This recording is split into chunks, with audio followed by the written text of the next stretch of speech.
ஆமா, அஞ்சலி தான். அஞ்சலி ஜோஸ். ஆமா, அப்ளை பண்ணிருந்தேன். அப்படியா? Next month? ஓகே, சரி. Thank you so much sir. Thank you. யே! என்னம்மா? இது வரேன். என்னன்னு சொல்லு அஞ்சலி. சந்தோஷப்படுற அளவுக்கு என்ன விஷயம்? இந்த கனடா கேள்விப்பட்டிருக்கீங்களா? கனடால ரோபோட்ங்கிற இடம் கேள்விப்பட்டிருக்கீங்களா? கனடா ரோபோட்ல ராயல் ரோபோட்ங்கிற ஹாஸ்பிட்டல்ல நர்ஸா குமாரி அஞ்சலி ஜோஸ்க்கு வேலை கிடைச்சிருக்கு. அத சொல்றதுக்காக தான் விசா ஏஜென்சில இருந்து எனக்கு கால் வந்துச்சு. That means Miss Am is going to fly to Canada on next week. நான் தான் எப்பவும் சொல்லுவேன்ல, நான் ஒரு புயல் மாதிரி. இந்த புயல் அடுத்த மாசம் இங்க இருந்து கனடா போக போகுது. Okay okay.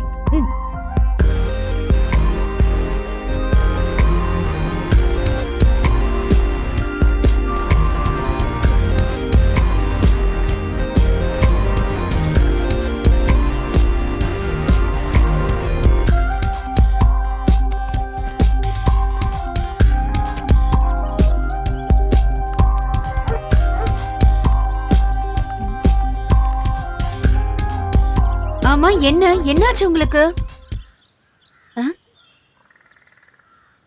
என்னன்னு சொல்லுங்க. உனக்கு கனடா போகணும், நல்ல நிலைமைக்கு வரணும். ஆனா நீ இங்க இருந்து போயிட்டு அப்புறம் எங்களுக்கு யார் இருக்கா? சாரி, இங்க இருந்தா சரிப்பட்டு வராது. என்னைக்குமே உருப்பட முடியாது. வயசானவங்க கூட ரொம்ப நாள் தங்கிட்டோம்னா என்ன மாதிரி இளமையான ஒரு பொண்ணும் வயசானவங்க மாதிரி ஆயிடுவாளாம். அதனால சரியா வராது, கண்டிப்பா சரியா வராது. அதனால நீங்களாம் வாழ்க்கையை முடிக்க போற ஏஜ்ல இருக்கீங்க. நானு இங்க பாருங்க, நானு இனிமேதான் வாழ ஆரம்பிக்க போறேன். சரி, ஓகே, நான் கிளம்புறேன்.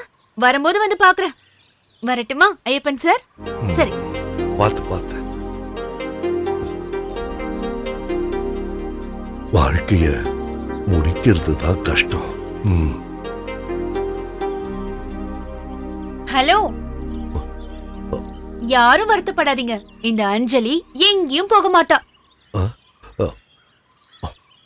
இந்த புயல் இந்த ஊரை விட்டு எங்கேயும் போக மாட்டான்னு.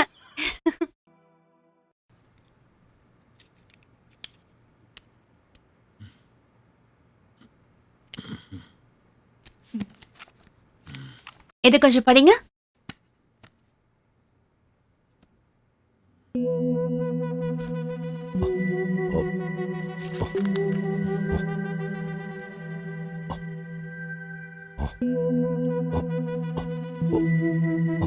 என்னாச்சுப்பா? என்னாச்சு சொல்லுங்க. என்ன?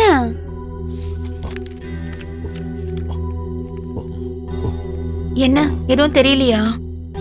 ஏதோ மறைக்கிற மாதிரி. மறைக்கிற மாதிரியா? இன்னொரு தடவை படிச்சு பாருங்க. என்ன தெரியுது? என்னன்னு சொல்லுங்க. சரி, என்ன பாருங்க.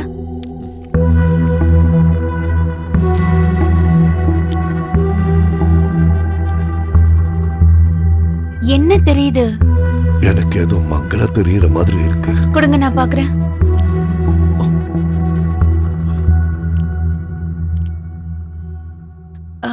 இதுல எந்த பிரச்சனையும் இல்லையே. இந்த கண்ணாடி சரியில்லை. ஒருவேளை அவங்க கண்ணாடி ஏதாவது மாத்தி கொடுத்திருப்பாங்களோ? இல்ல, அப்படி ஆறதுக்கு வாய்ப்பு இல்ல. சரி, நாம இன்னொரு தடவை போய் பார்க்கலாம். அம்மாடி, என் கண்ணுக்கு பார்வை இல்லாம போயிடுமா? என்னப்பா சொல்றீங்க? அந்த மாதிரிலாம் பேசாதீங்க. இல்ல, கிளாஸ் எதுவும் மாறல. இது உங்க கிளாஸ் தான். இது வழியா பாக்கும்போது என்ன தெரியுது? எதுவும் சரியா தெரிய மாட்டேங்குது. இத போட்டுக்கிட்டு என்ன கொஞ்சம் பாருங்க.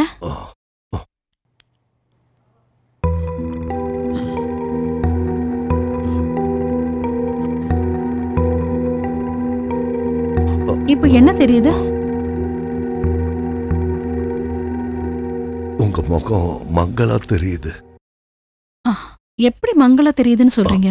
அது மேடம், 2 கண்ணீர் துளிகள் கிளாஸ்ல நிக்கிற மாதிரி. அதுக்கு நடுவுல தான் நான் பார்க்கிறேன். ஒவ்வொரு கிளாஸ்லயும் ஒவ்வொரு கண்ணீர் துளிகள். அது வழியா பார்க்கிறப்போ கண்ணீர் துளிகளா? 2 கண்ணீர் துளிகள். இங்க ஒண்ணு, இங்க ஒண்ணு.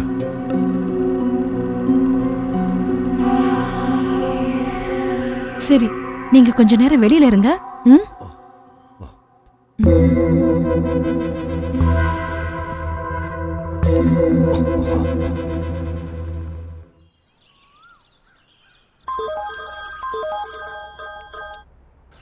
ஹலோ, என்னம்மா? அனிதாக்கா, சார் இல்லையா? இருக்காரே. என்ன விஷயம் அஞ்சலி?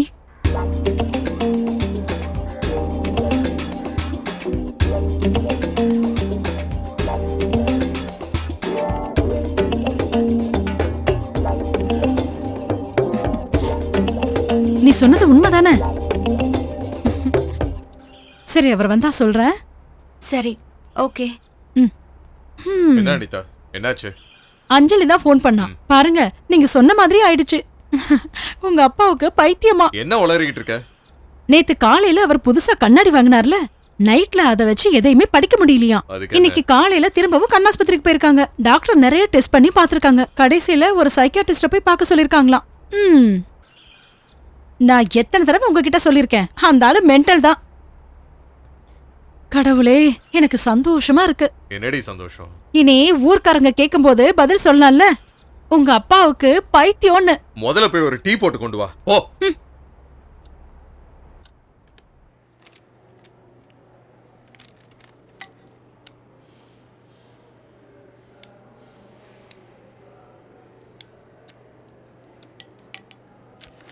ஐயப்பனுக்கு பயம் இருக்கா? பயமா? யாரு?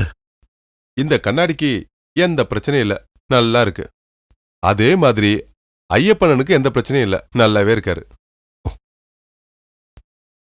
அப்படின்னா என் கண்ணுகளுக்கா பிரச்சனை? ஒரு சின்ன பிரச்சனை இருக்கு. அது வயசோட பிரச்சனை. ஏதேதோ மனப்பிரச்சனைன்னு சொல்லலாம். ஓவர் டென்ஷன், அதான் பிரச்சனை. ஏதோ ஒரு விஷயம் உங்களை ரொம்ப கவலைப்பட வைக்குது இல்லையா? ஆமா. பிள்ளைங்க எல்லாம் பெரிய இடத்துல வேலை பார்த்துட்டு இருக்காங்க இல்லையா? அப்புறம் என்ன பிரச்சனை? உங்களோட பிரச்சனை இப்ப கண்ணுல இல்ல, கண்ணாடியில பார்க்கும்போது 2 கண்ணீர் துளிகள். அதுதான் பார்வைக்கு தடையா இருக்கு. தெளிவா சொல்லணும்னா இது கண்ணோட பிரச்சனை இல்ல, மனசோட பிரச்சனை. மனசுல இருக்கிற பிரச்சனை, அதாவது பிரஷர்னு கூட சொல்லலாம். அது ஒண்ணு பெரிய வியாதிலாம் இல்ல, அதை ஈஸியாவே குணப்படுத்திடலாம். நீங்க கவலைப்பட வேண்டாம், சரியா? மனசு ஒரு குதிரை மாதிரி, அதை கட்டுப்படுத்தி நேர் வழியில ஈஸியா கூட்டிட்டு போலாம். ஒன்னு கேட்கட்டுமா? ஐயப்பன்கிறது யாரு? இல்லனா யாரா இருந்தீங்க சொல்லுங்க, கேப்போம். எங்க அப்பா காவலன், ஒரு கூலி தொழிலாளி. கலெக்டர் வீட்டுல வேலை செஞ்சிட்டு இருந்தாரு. நான், அம்மா, அப்பா வறுமையும் கஷ்டத்தையும் தான் அனுபவிச்சிருக்கோம். அன்னைக்கு இருந்த கலெக்டர் ஜார்ஜ் வர்கீஸோட வீட்டுல வேலைக்காரங்களா இருந்தாங்க. என் அப்பா காவலனும் என் அம்மா கௌசல்யாவும். கலெக்டரும் அவங்க மனைவியும் ரொம்ப நல்லவங்களா இருந்தாங்க. எங்களோட எல்லா கஷ்டத்திலையும் அவர் எங்களுக்கு நிறைய உதவி செஞ்சிருக்காரு. ராத்திரி பகல்னு பார்க்காம அந்த வீட்டுல இருக்கிற எல்லா வேலைகளையும் நாங்க செஞ்சோம். எல்லாரும் வந்தாச்சா? ஐயா வந்துட்டங்கய்யா. கேசவன், பாலு, சந்திரன் வயலுக்கு போங்க. சரிங்க. ஜானுவும் மேரியும் உள்ள இருக்கிற வேலையை செய்யுங்க. அப்புறம் நீங்க 2 பேரும் தோட்டத்துல இருக்கிற வேலையை பாருங்க. இவருக்கு உடம்பு சரியில்லைங்கய்யா. அப்புறம் எதுக்காக வந்தீங்க? அதெல்லாம் பரவாயில்ல, வேலை செய்ய ஆரம்பிச்சிட்டா வியாதி ஓடி போயிரும். என்ன பிரச்சனை? உனக்கு உடம்பு சரியில்லையா? ஆமாங்கய்யா, இருமல், ஜுரம். மருந்து சாப்பிட்டியா? ஆமாங்க, வைத்தியர்கிட்ட போய் மருந்து வாங்கி சாப்பிட்டேன். அட, இப்பவும் ஜுரம் அடிக்குதே. இன்னைக்கு வேலை எல்லாம் செய்ய வேண்டாம், இங்கே இருங்க. நாராயணா, இவர் இங்கே இருக்கட்டும். ம் வேலை எதுவும் கொடுக்க வேண்டாம். ம் சாப்பாடும் கூலியும் கொடுத்துரு. சரிங்க. இந்த எருமலம் ஜுரமும் அப்பப்ப வருமா? வருங்க ஐயா. ஆனா வேலை செய்யாம என்னால இருக்க முடியல. உனக்கு ஒரு பையன் இருக்கான்ல, அவன் எங்க இருக்கான்? இங்கதான் இருக்காங்க ஐயா. டே தம்பி,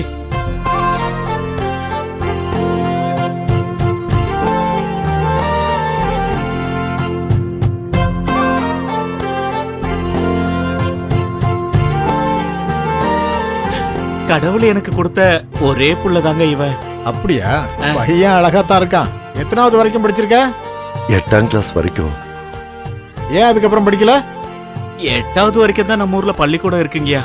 அதுக்கப்புறம் டவுனுக்கெல்லாம் போகணும். வேலைக்கு ஏதாவது போறியா? இல்ல.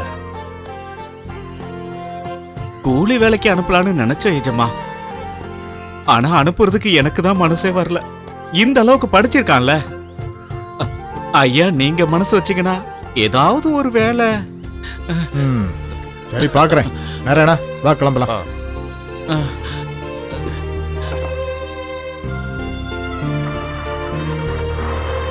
நீ அடுத்த திங்கக்கிழமை ஆபீஸ்ல வந்து என்ன பாரு. சரிங்க சார்.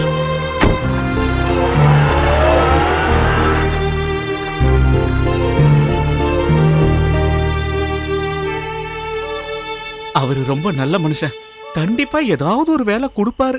நம்ம ஊரு மாரியாத்தலுக்கு 7 பானை பொங்கல் வைக்கிறதா வேண்டி இருக்கேன். இவனுக்கு வேலை கிடைச்சிருச்சுன்னா அதுக்கப்புறம் நான் நிம்மதியா இருக்கலாம்.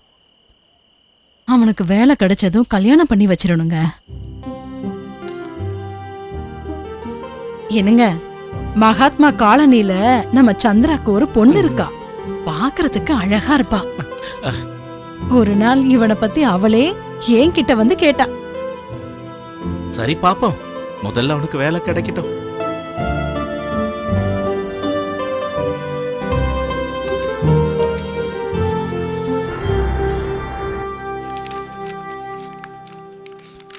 நம்ம கோவிந்த ரிட்டையர் ஆகுறது இன்னைக்கு தானே? ஆமா சார். இன்னைக்கு தேதி 31 ஆயிடுச்சே. ம், ராத்திரிக்கு விருந்தெல்லாம் ஏற்பாடு பண்ணிட்டீங்களா? பண்ணியாச்சு சார். வாங்க.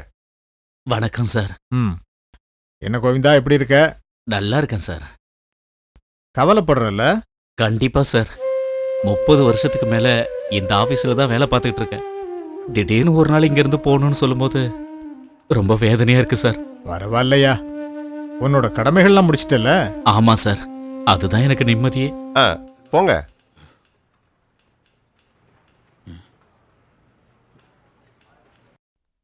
கமீன். உங்க பேர் ஐயப்பன் தானே? ஆமா சார். ம், ஐயப்பன். இவர் டவாலி கோபி. இவரு இன்னைக்கு சர்வீஸ்ல இருந்து ரிட்டையர் ஆகுறாரு. வணக்கம் சார். அப்புறம் உங்க யூனிஃபார்மை இவனுக்கு கொடுத்துருங்க. அதை உங்க கையால கொடுங்க. நீங்க வேண்டாம் சார், உங்க கையால கொடுங்க சார். இந்தாங்க சார். வா.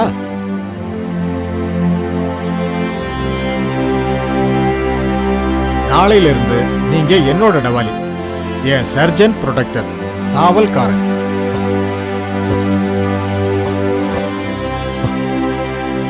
என்ன இல்ல, என்னோட இந்த பதவிக்கும் நாட்டோட பாதுகாப்புக்கும் காவல்காரன்.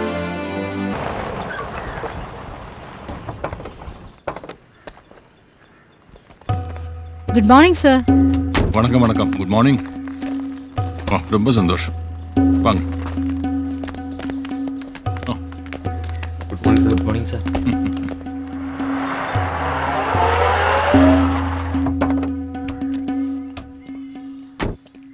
சார்,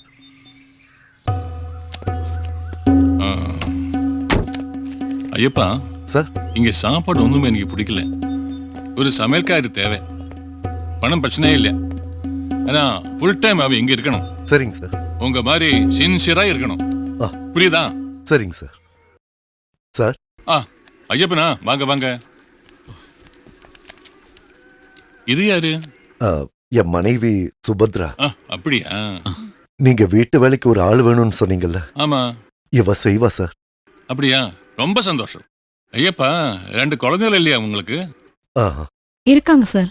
அவங்கள அம்மா அப்பா பார்த்துப்பாங்க சார். உங்களுக்கு இங்க ஒரு குறையும் இருக்காது. நம்ம அவுட் ஹவுஸ் கிளீன் பண்ணி நீங்க அங்கேயே தங்கணுங்க. சரிங்க சார். அப்ப சரி, உள்ள போங்க. வா, வந்துடுறேன் சார். சரி சரி.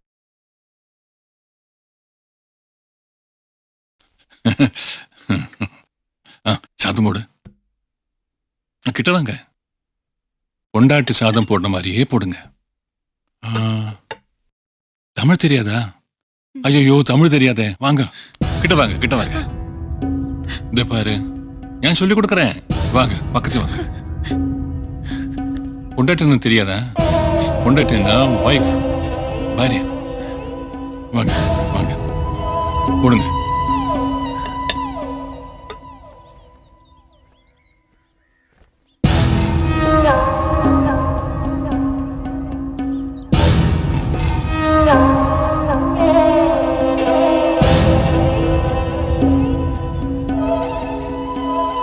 பார்த்துட்டே இருந்தேன். என்னம்மா, நீ ஒரு தேவதை மாதிரி இருக்கம்மா. இந்த உலகத்துல உங்க மாதிரி அழகிய ஒரு பொண்ணு நான் பார்த்ததே இல்லை. இந்த பாரு, ரொம்ப ஆசையா உனக்காக அன்போட ஒரு பரிசு கொண்டு வந்திருக்கேன். இந்த பாரு, காஞ்சிபுரம் பட்டு 2000 ரூபாயில வாங்கி வந்திருக்கேன் அன்போட உனக்காக.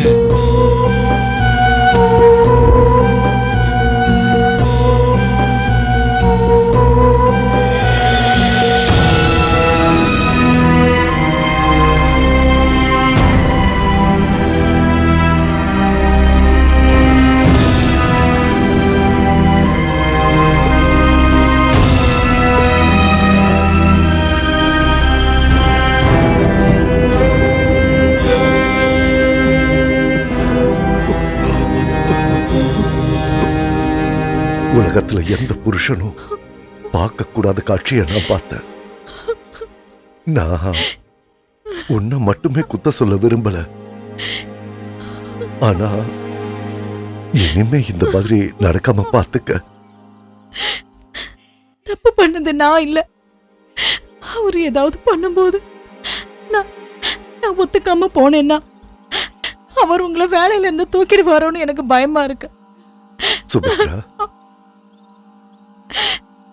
நமக்கு ஒரு குடும்பம் இருக்கு. 2 பசங்க. படிக்க வச்சு அவங்கள பெரிய ஆளாக்க வேண்டாமா? அதுதானே நம்ம 2 பேரோட கடமை. 2 கண்ணு மாதிரி 2 குழந்தைங்க. மன்னிச்சிடுங்க. பரவாயில்ல. எனக்கு ரொம்ப பிடிச்சது நான் வேலை செய்யற மண்ணும் நான் கட்டிக்கிட்ட பொண்ணும். நான் உன்னை சந்தேகப்பட மாட்டேன்.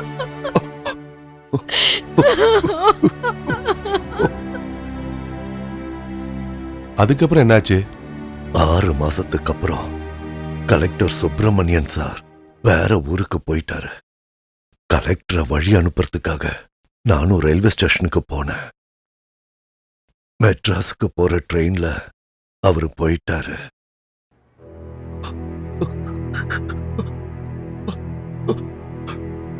ஆனா என் சுபத்ரா காணாம போயிட்டா. எவ்வளவோ தேடி பார்த்த. 2 குழந்தைகளும் என்ன கட்டி பிடிச்சு அழுதுகிட்டே இருப்பாங்க. கம்ப்ளைண்ட் கொடுத்தோம், தேடியும் பார்த்தோம். ஆனா அவ வரவே இல்லை.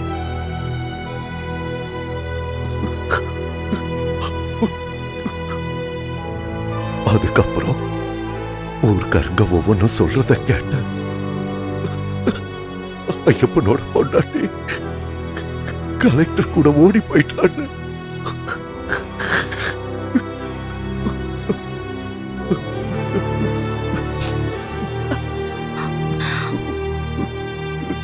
ஐயப்பனா, கவலை எல்லாம் மனசுல வச்சுக்கிட்டு நான் வாழ முடிவு பண்ண சார். 2 பசங்களையும் கஷ்டப்பட்டு வளர்த்து படிக்க வச்சு இன்னைக்கு அவங்க நல்ல நிலையில இருக்காங்க. ஜெயதேவன், விஸ்வநாதன். அன்னைக்கு அங்க இருந்த ஒரு கலெக்டர் ஐயா, அவர் பேரு ஜார்ஜ். அவர் தான் பேர் வச்சது. வெற்றியோட தேவன் ஜெயதேவன், பிரபஞ்சத்தோட நாதன் விஸ்வநாதன். அதெல்லாம் யோசிச்சு கவலைப்படாதீங்க, கொஞ்சம் ரிலாக்ஸா இருங்க. இது நாள் வரைக்கும் நான் அவங்களுக்காக தான் வாழ்ந்துட்டு இருந்தேன். அதை நினைஞ்சு நான் இன்னைக்கு வருத்தப்படுறேன். இதெல்லாம் எதுக்காக செஞ்சேன்னு யோசிச்சுட்டு இருக்கேன். என்ன சொல்றீங்க? தோளுக்கு மேல வளர்ந்தா தோழ, அதுவே வளர்த்தகடா மாறல பாஞ்சா எப்படி நம்மளால தாங்கிக்க முடியும்? இன்னைக்கு அவங்களால நான் ரொம்ப வருத்தப்படுறேன். இந்த குழந்தைகளும் விவசாயமும் ஒரே மாதிரி தான் டாக்டர். நிறைய உழைச்சு கஷ்டப்பட்டு அது வளர்ந்ததுக்கு அப்புறம் பார்க்கறதுக்கு ரொம்ப அழகா இருக்கும். ஆனா கடைசியில அறுவடைக்கு அப்புறம் பார்த்தா நஷ்டம்தான். அது சரி, எப்பவும் இந்த யூனிஃபார்ம் எதுக்காக போடுறீங்க? என்ன விஷயம்? அதுல ஒரு விஷயம் இருக்கு டாக்டர். அத போடும்போது மனசுக்குள்ள ஒரு தைரியம் வருது. அம்மா மாரோடு சேர்த்து அணைக்கிற ஒரு சுகம் இருக்கு. அத வார்த்தைகளால விவரிக்க முடியாது. உங்களுக்கு இந்த பிரச்சனை எல்லாம் உடனே மாறிடும். மெடிசன் எழுதியிருக்கேன், 1 மாசத்துக்கு அப்புறம் வாங்க. ம். உடனே நீங்க கண்ணாடி போடணும். ஓகேவா? ம், சரி டாக்டர். போயிட்டு வாங்க. ம். ஆ, ஆ. ம். எனக்கு வேற எந்த பிரச்சனையும் இல்லல்ல டாக்டர்? இல்ல இல்ல, எந்த பிரச்சனையும் இல்ல. ஆ. நீங்க தைரியம் போங்க. சரி வேற ஆ, கிளம்புறேன் சரி. டாக்டர்.